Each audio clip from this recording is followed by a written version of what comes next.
Words Set Me Free. Story of Young Frederick Douglass.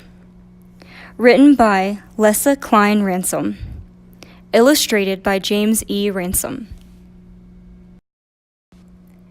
Thanks to all the libraries: Malden Public Library, New York Public Library, Adrian's Memorial Library, and Star Library, that have opened my world to words and books and freedom.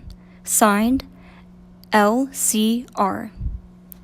To my rich, square friends who inspired my creativity: Dennis, Tony, Tyrone, Carl, Donnell, and Duke. Signed, J.E.R. My mama was named Harriet Bailey. They say my master, Captain Aaron Anthony, was my daddy. After I was born, they sent me to my grandmama and my mama to another plantation. But when she could, she would walk 12 miles in the middle of the night to come and see me. It must have been a long walk, because by the time she got there, she was too tired to talk. I remember she would just sit on the dirt floor near my pallet watching me. I never saw her face in the light of day. In the morning, she'd be gone. Sometimes I wondered if I had only dreamed that she was by my side. Her rough hands gently stroking my face. When I was still young, Cook told me my mama took sick, and I never saw her again.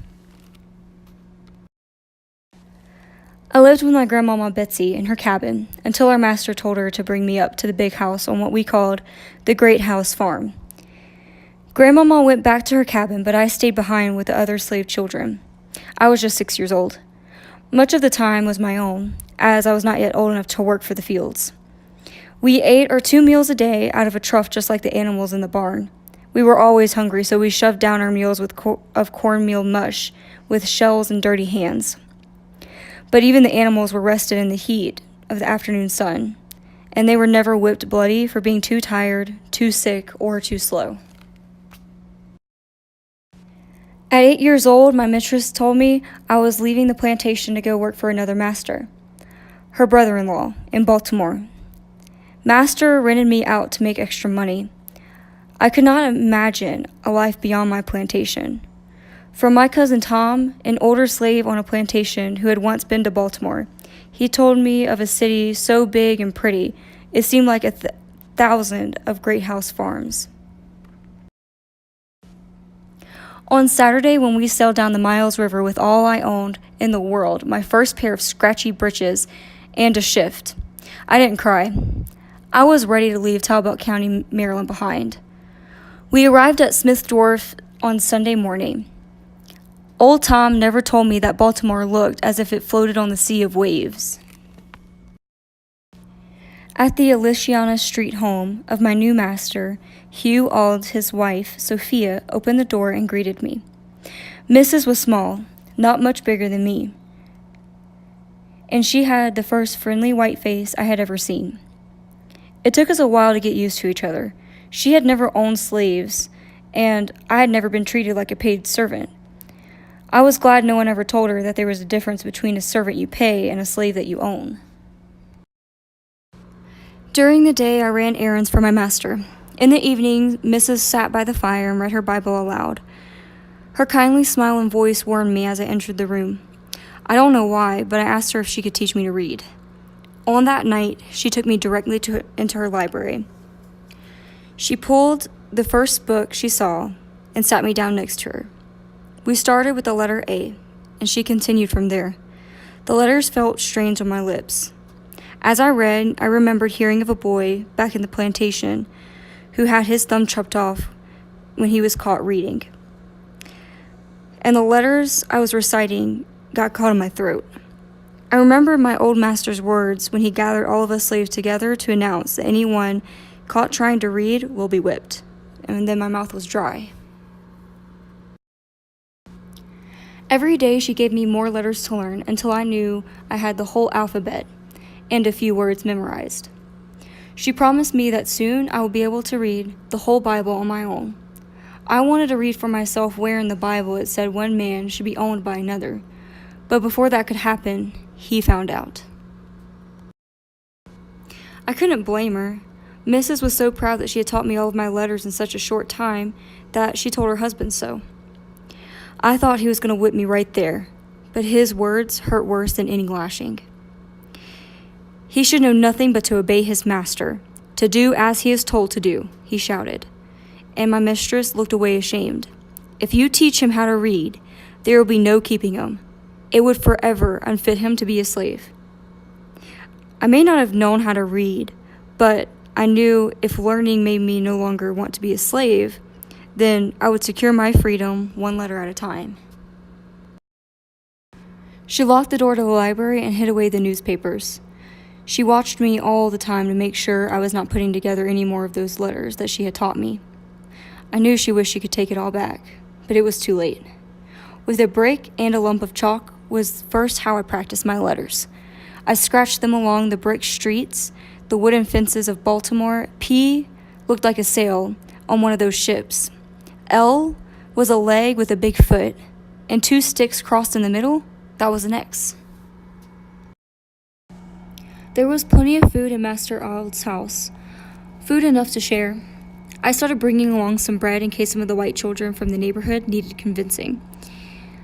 They did not have much, so just for a piece of bread, I dared them to write the letters better than me. What they wrote, I copied. I told them my name. Let's see you try it, I said. Fast as I could, I ran to complete all my errands for my missus. Then me and my new friends would get to work on my writing. Rolled in the seat of my breeches was where I kept my copybook. Mine now that I took it from Master's son, Thomas. Even though he was only 6, Mrs. said he already learned his letters a year ago. He was reading now. While I ran through wharves and narrow streets of Baltimore, I was reading. The words the ship carpenters scribbled in timbers and masts, the names of shops and streets, headlines from newspaper held in the newsboys' hands. I kept all those words in my head and copied them into my book whenever I got a chance. As I ran, I could almost feel myself free, running to a home where no man called himself a master of another. Sometimes before I returned, I stood on the docks watching the ships, free to go as they please. At 12 years old, with tips that I saved for my errands, I bought my first newspaper and learned new words: liberty, justice, and freedom. Abolition was the word the newspapers used when they called for ending slavery. These were the words my master would never want me to see. Now that I was reading about Negroes in the North, free from the burden of slavery, it was as if someone lit a candle in my world. I saw freedom everywhere I looked, and the hope of it was what kept me alive. For 7 years, I worked for my master and his missus down at the shipyard, lifting and laboring, and back at their house, toting and hauling, always pretending to be something I was not, content to be a slave.